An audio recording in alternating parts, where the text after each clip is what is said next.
뇌내 혁명, 뇌의 혁명이 일어난다. 뇌 분비 호르몬이 당신의 인생을 바꾼다. 뇌의 혁명, 하루야마 시기호 반강식 옮김. 뇌의 호르몬이 어떤 것이냐 따라서 당신의 건강과 모든 인생의 큰 방향이 바뀌어질 것이다. 동양의학은 뇌내모르핀을 끌어내는 의학이며 그 지표로 삼는 것이 뇌파이다. 뇌파가 알파파 상태가 되면 뇌내모르핀이 분비된다. 그러나 뇌파를 쉽게 알파파 상태로 만들 수 있는 환경에 사는 사람은 그리 많지 않다. 대부분이 스트레스를 많이 받는 조건에서 살아가기 때문이다. 이런 경우에는 뇌파를 알파파로 바꿔주는 기계를 사용하여 스트레스를 푸는 방법을 체득할 수가 있다. 뇌파를 알파 상태로 만들어주면 뇌내모르핀을 분비시켜 스트레스를 풀 수 있다. 스트레스를 푸는 가장 바람직한 방법은 기공이나 명상이지만 좀처럼 그럴 기회나 시간을 만들지 못하는 사람이라면 계속 스트레스에 시달리기보다는 기계를 사용해서라도 해소하는 편이 건강에 훨씬 유익할 것이다. 현대인은 끊임없이 스트레스를 받으며 살아가고 있다.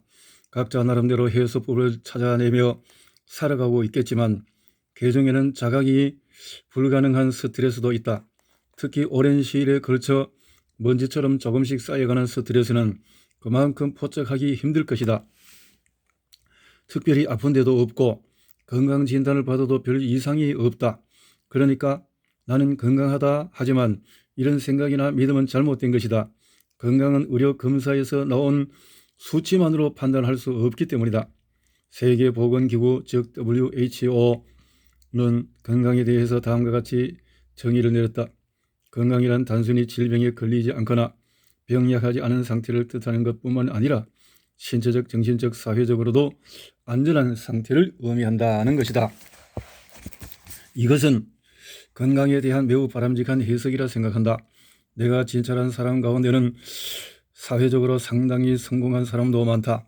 이런 사람은 사회적으로 더 이상 바랄 것이 없을 정도로 대부분 충족된 생활을 하고 있다. 이런 사람을 진찰해 보면은 매사에 의욕이 넘치고 정신적으로나 신체적으로 별다른 부정적인 징후가 나타나지 않는다. 겉으로 드러나는 현상만으로 볼 때 이런 사람은 병원에 찾아올 필요가 없다. 이런 사람이 병원에 찾아오는 이유는 대개 건강 진단을 받기 위해서인데 현재의 의료계 수준이라면 건강에 이상이 없다는 판정을 내려 되돌려 보내는 경우가 대부분일 것이다. 그러나 그처럼 건강해 보이는 사람이라도 잠시 대화를 나누다 보면 곧 질병으로 발전하고 말 요소들이 불쑥불쑥 튀어나온다. 그들 중에는 굉장한 투쟁형의 인간이나 공격적인 인간 혹은 염세주의적인 사람이 많다. 아직은 아무 병에도 걸리지 않은 상태이지만 그대로 두면 가까운 장래에 성인병이 걸릴 가능성이 높다. 나는 이런 사람을 대하면 뇌내모르핀에 대해서 얘기를 해주고 사고방식을 전환하도록 넌지시 권유한다. 공연한 말참견이라 생각하겠지만 특별히 아픈 데가 없더라도 곧 병에 걸릴 위험에 놓여 있거나 단명으로 끝날 요인을 갖고 있는 사람이 적지 않다. 지금까지 그런 판단은 거의 적중했다. 메디컬 마사지를 하면서 몸을 만져보기만 해도 질병에 걸릴 징후들이 곳곳에 나타난다. 일반적으로 병원은 병에 걸린 사람이 찾아오는 것이므로 의사라는 직업에 종사하고 있는 한 나는 많은 환자를 상대할 수밖에 없다. 그런데 환자를 마주할 때마다 뭔가 잘못되었다는 생각을 씻어버릴 수가 없다. 할아버지는 내게 환자가 찾아오면 두 손 모아 사죄하라는 사상을 늘 강조했었다. 동양의학에서 의사는 기본적으로 환자를 만들지 않기 위해 존재한다. 미병의 단계에서 예방치료하여 질병을 미연에 방지하는 존재인 셈이다. 그러므로 한의사는 환자가 찾아오면 자기들이 부족한 탓이라 생각했던 것이다. 앞에서 잠깐 언급했듯이 본인은 전혀 병을 자각하지 못하고 단지 살을 빼기 위해 입원했는데 결과적으로 완전히 건강한 몸으로 퇴원하게 된 청년과 같은 치료 사례가 앞으로 펼쳐나가야 할 의술의 방향이라고 생각한다. 물론 이것은 동양의학에만 국한된 것이 아니다. 이제부터는 동서양의 울타리를 허물어 인류 전체가 병에 걸리지 않도록 하는 방향으로 의술을 지향해 나가야 한다. 이를 위해 미의 청년이 치료받은 의료 데이터를 아래에 적어보겠다. 그러면 서양의학과 동양의학이 만난 의료 형태가 어떤 것인지 이해할 수 있을 것이다. 전형적인 치료 사례이므로 자세히 소개하기로 한다. 도표 15-20. 이 청년은 신장이 173cm, 입원 당시의 체중은 103kg이며 연령은 28세였다. 결혼을 앞둔 그는 약혼자가 살을 빼라고 해서 입원하게 되었다. 이 청년은 자신은 상당히 건강하지만 살이 찐 것이 문제라는 정도로 생각하고 있었다. 하지만 진찰한 결과 곧 질병에 걸리게 될 징후가 여러 가지 나타났다. 그래서 우리 병원은 도표에서 보는 바와 같이 칼로리 제한과 근육 트레이닝을 중심으로 청년을 치료했다. 영양사가 짜준 식단에 의해 식이요법에 충실하고 아침 저녁 매일 2차례씩 워킹 머신과 카이오 바이크 운동 부하용 자전거를 가지고 운동을 실시했다. 여기에서 명상을 덧붙여서 약 40일간 걸친 치료를 했다. 그 결과는 입원과 퇴원 당시의 두 데이터를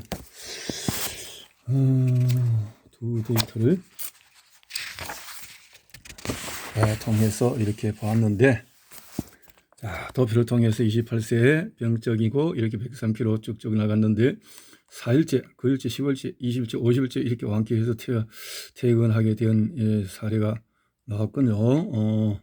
식사 칼로리는 1600kcal 정도를 하고 처음에는 1800kcal을 하고, 그래서 쭉쭉 소비 칼로리가 되어졌다. 그래서 입원 시와 퇴원 시가 이렇게 차이가 14kg가 되어졌다. 그러면 얼마 만에 이렇게 되었죠? 50일 만에 한 달 한 보름이 되어지나요?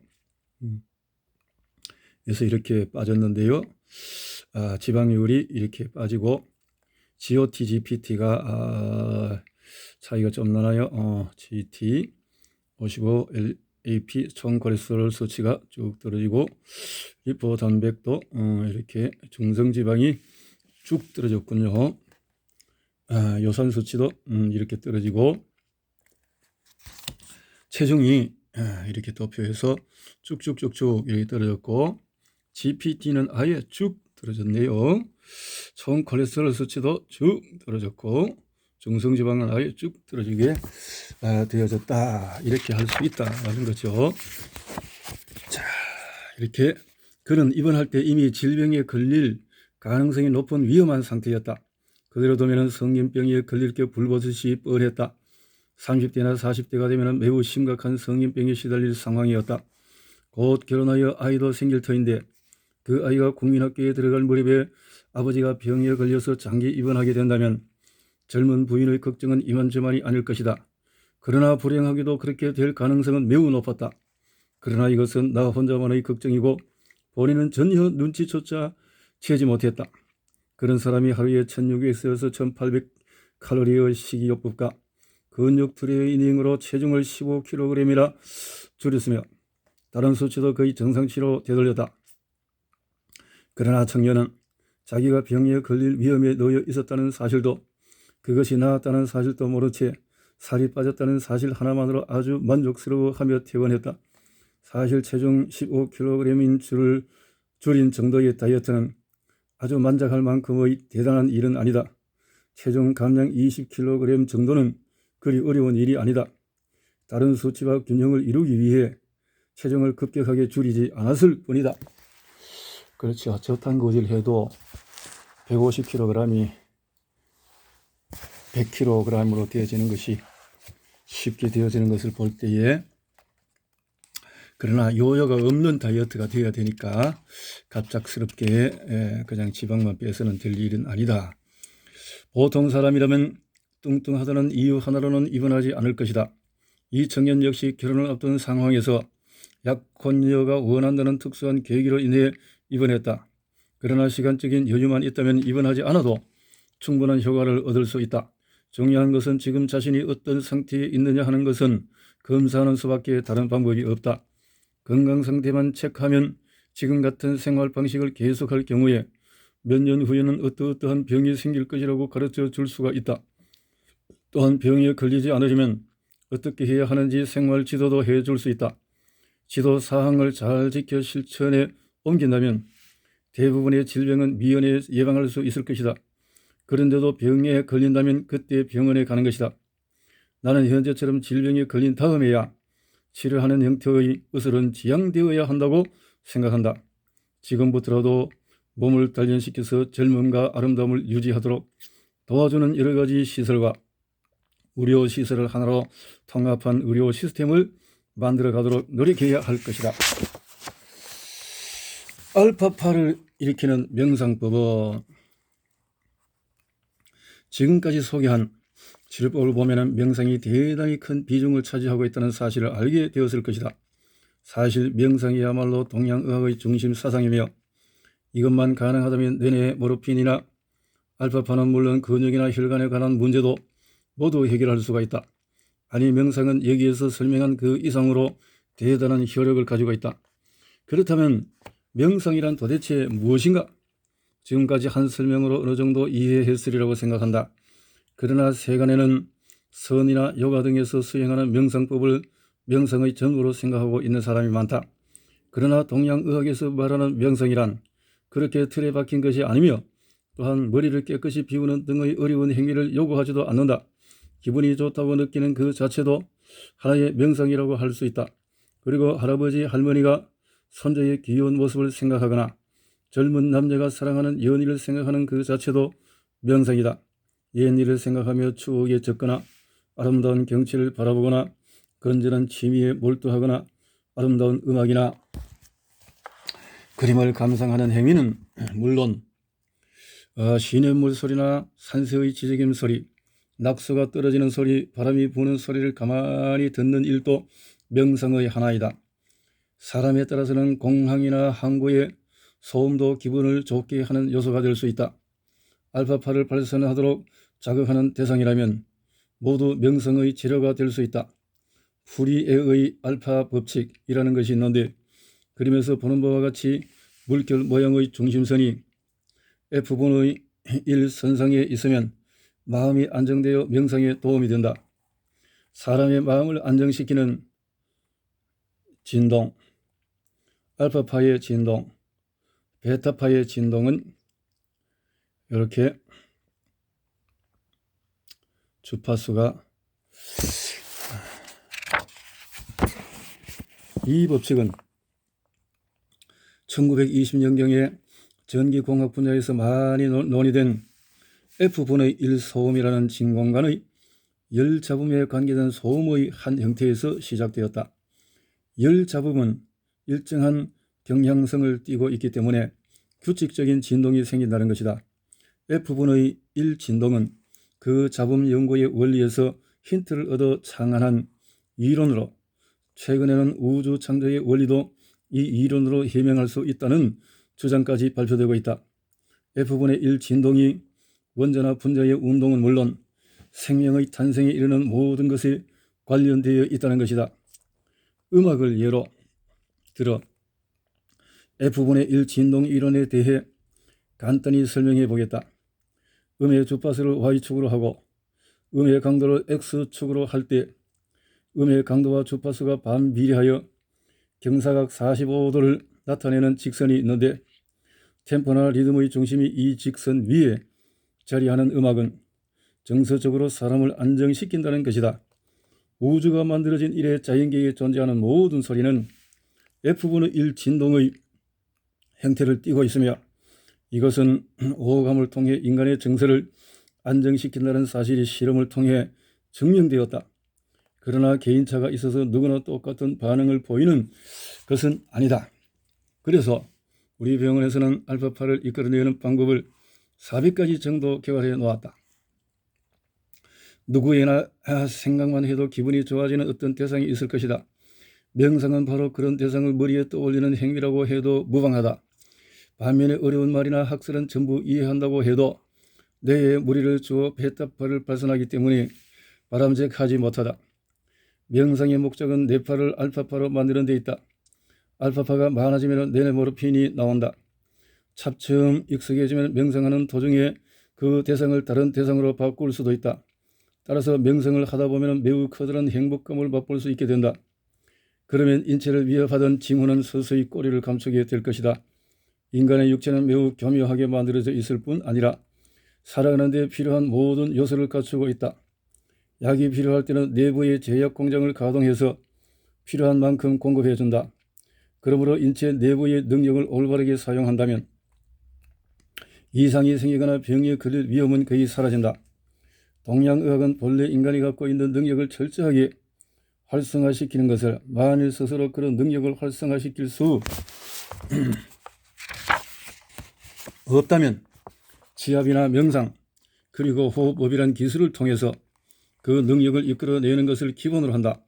반면에 서양의학은 인간의 육체를 상세히 관찰하여 여러 가지 징후를 밝혀내고 만일 좋지 않은 징후가 있다면 약을 투여해서 고치거나 절단하는 방법을 택하는 것을 기본으로 한다. 약의 발상도 마찬가지다. 약은 당장은 인간을 괴롭히는 증상에 대해서 효과가 있지만 그렇지 않은 부분에는 불필요한 영향을 미치기 때문에 몸 전체로 볼 때 결과적으로 마이너스가 되는 경우가 많다.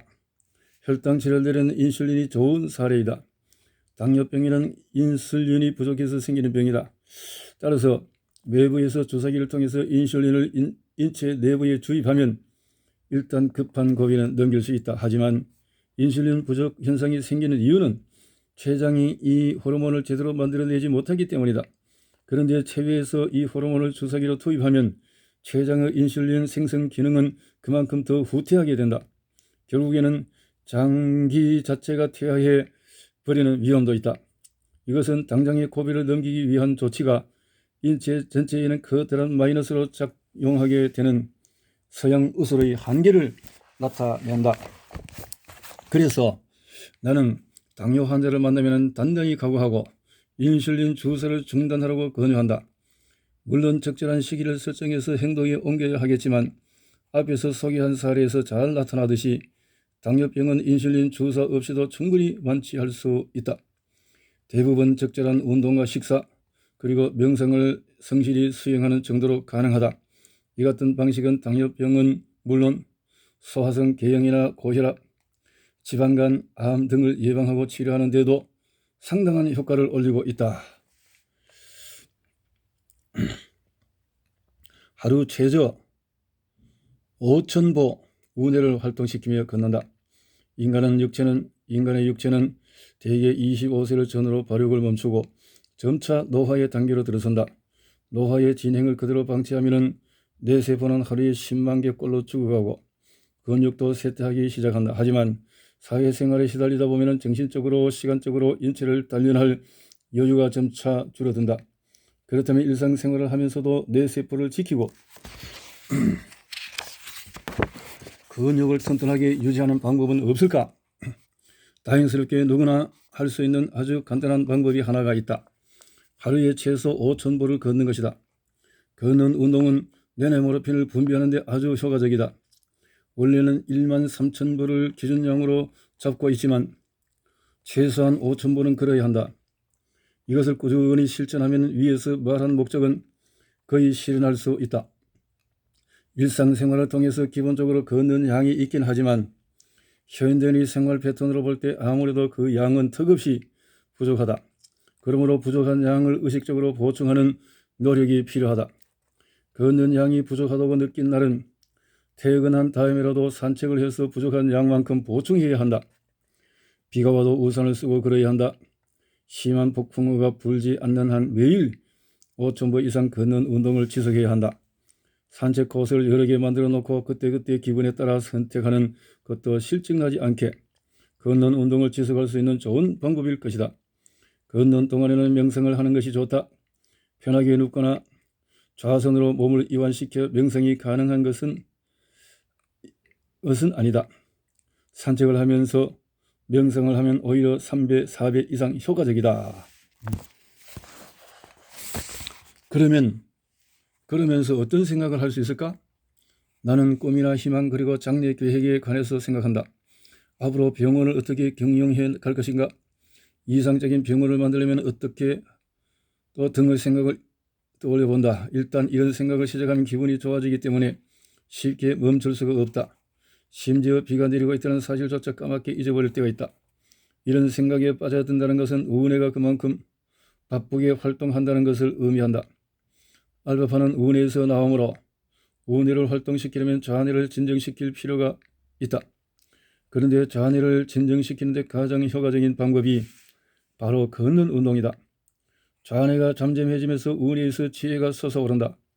가만히 앉아서 하는 명상이 좋다고 하는 사람도 있으나 가만히 있으면 좋은 지혜가 떠오르지 않는다. 오히려 많은 잡념이 생긴다. 그러므로 산책을 하면서 자기가 좋아하는 대상에 관해 생각하는 습관을 일상화하는 것이 몸에도 좋고 머리에도 좋다. 창조적인 생각이나 기발한 아이디어는 몸을 움직이면서 명상할 때 불쑥 튀어나온다. 철학자 칸트는 매일 빼놓지 않고 산책을 했다고 한다. 어쩌면 칸트의 위대한 철학 사상은 산책을 통한 명상의 결과물인지 모른다. 인간에게는 의식할 수 있는 세계와 의식할 수 없는 세계가 존재한다. 의식 세계와 무의식 세계가 바로 그것이다. 그런데 의식할 수 있는 세계에서 도출하는 사고의 내용은 깊이가 얕을 수밖에 없다. 책상 앞에 앉아서 이론적으로 생각하려고 애쓰지 말고 몸을 천천히 주기적으로 움직여 좌뇌를 진정시키면서 모든 기억이 담겨있는 무의식의 메시지에 귀를 기울여야 한다. 그러다 보면 자신이 경험한 일체의 기억은 물론 DNA에 새겨진 선조의 지혜까지 뒤섞여 있는 무의식의 세계에 들어가게 되며 거기에서 굉장한 착상을 떠올릴 수 있을 것이다. 이런 경지에 들었을 때 뇌파는 알파파가 상태가 되며 뇌내 모르핀이 충분히 분비된다는 사실을 현대의학은 증명해 보이고 있다. 이렇게 되어졌군요. 이렇게 해서 포인트 요점을 딱 정리해서 2장에서 성형병에 걸리는 원인은 대부분 지방 때문이다. 두 번째, 근육만 적당히 유지하면 지방의 독을 막을 수 있다. 또 노르아드레날린은 혈관을 수축시키는 주요 물질이다. 이것은 혈관이 수축되어 막힐 위험도 있다. 항상 혈액을 원활하게 흐르게 하려면 근육이 튼튼해야 한다. 섹스가 끝난다면 바로 피로를 쉬지 말자. 서서히 풀어주는 것이 좋다. 근육은 물론 폐, 또 뇌 역시 갑자기 멈추는 것을 피해야 한다. 그래야 활성산소의 피해를 줄일 수가 있다. 30대 이후에는 맨손 체조 같은 것이 좋다. 이렇게 요점을 정했고, 근육에는 근긴장 섬유가 있는데 이것은 뇌의 시상 하부와 이어져 있다. 그러므로 이 근육이 자극을 받으면 뇌내모르핀이 분비되어 기분이 좋아진다. 근육, 몸을 단련해서 튼튼한 근육을 갖고 있음에도 불구하고 스포츠맨 출신이 일찍 죽는 이유는 활성산소 때문이다. 하루에 13,000보를 그러면 근육을 유지하는데 아주 지방을 연소하고 하는데 도움이 된다. 동양의학은 전통적으로 혈액 흐름을 원활하게 하는데 초점이 있다. 동양의학은 뇌내모르핀을 끌어내며 이렇게 알파파가 되도록 하는 그런 환경을 만드는 연구가 있다 이 말이죠. 일상생활에 쫓기는 속에서도 뇌세포를 지키고 근육을 유지하기 위한 아주 좋은 방법은 누구나 할 수 있는 간단한 방법은 하루에 최소한 5,000보를 걷는 것이다. 걷는 운동은 뇌내모르핀을 분비하는 데 아주 효과적이다. 자, 그러면 이 사고 생각들이 부정적인 생각들도 줄이고 또 생각 속에서 알파파를 유지할 수 있다 이런 말인데요.